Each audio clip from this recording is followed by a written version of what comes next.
Godzilla अब और भी गुस्से में था। जापानी सेना के जहाज पहुंचे और गॉडजिला पर अंधाधुंध गोलीबारी की। कुछ देर के लिए वह घायल होकर पानी में चला गया, लेकिन अगले ही पल वापस आकर उसने सेना के जहाज को पूरी तरह तबाह कर दिया। फिर दहाड़ता हुआ टोक्यो की तरफ बढ़ गया। टोक्यो में गॉडजिला ने भयानक कहर बरपाया। इमारतें गिरी, सड़कें धंसी, हजारों लोग मारे गए। नोरिको उस वक्त एक ट्रेन में थी। गॉडजिला ने उस ट्रेन को उठाकर तोड़ दिया। नोरिको ने पानी में कूदकर जान बचाई। कोइची टोक्यो पहुंचा और नोरिको को ढूंढ लिया। दोनों साथ भागने लगे।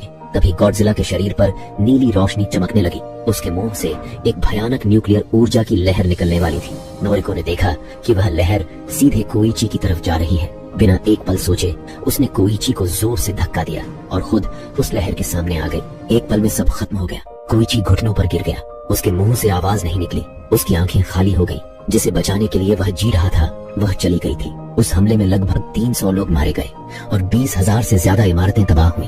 पूरा टोक्यो शोक में डूब गया। कोइची के दिल में अब सिर्फ एक ही बात थी, गॉडजिला को खत्म करना होगा। केंजी ने बताया कि सरकार ने कुछ खास लोगों को चुना है जो मिलकर यह काम करेंगे। एक मीटिंग हुई जिसमें केंजी ने अपना प्लान रखा। योजना यह थी कि गॉडजिला के शरीर पर गैस सिलेंडर बांधकर उसे समुद्र की 1500 मीटर गहराई तक डुबो दिया जाए। उस गहराई पर पानी का दबाव इतना ज्यादा होता है कि उससे उसकी मौत हो सकती है। और अगर यह काम न आए तो दूसरा प्लान था, उन्हीं सिलेंडरों से बड़े बड़े गुब्बारे फुलाकर गॉडजिला को बहुत तेजी से ऊपर खींचा जाए। इस अचानक दबाव के बदलाव से उसका शरीर टूट सकता था और उसी वक्त बमों से हमला करके उसे खत्म किया जाएगा। कुछ लोग डर के मारे वहाँ से चले गए, लेकिन ज्यादातर लोग इस मिशन के लिए तैयार हो गए क्योंकि वे सब अपने देश को बचाना चाहते थे। कोइची को इस मिशन में एक फाइटर प्लेन चाहिए था ताकि वह गॉडजिला का ध्यान बाकी लोगों से हटाए। और उसे याद आया ताचिबाना, लेकिन उसका पता नहीं था। कोइची ने चालाकी से जानबूझकर ताचिबाना को भड़काने वाली चिट्ठियां लिखी जिनमें उसने लिखा कि आइलैंड पर जो हुआ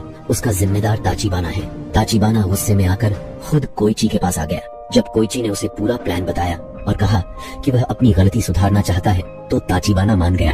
ताचिबाना ने फाइटर प्लेन को पूरी तरह ठीक किया, सभी जरूरी हथियार फिट किए और कोइची को मोटिवेट करते हुए कहा, गॉडजिला ने हमारे साथियों को मारा, नोरिको को मारा, अब हमें उन सब का बदला लेना है। मिशन से पहले रात को कोइची ने उस छोटी बच्ची को सुलाया और उसके पास कुछ पैसे और एक चिट्ठी रखकर घर से निकल गया। चिट्ठी में लिखा था, अब इस बच्ची का ख्याल तुम रखना। सुमिको ने जब वह चिट्ठी पढ़ी तो उसकी आंखें भर आईं।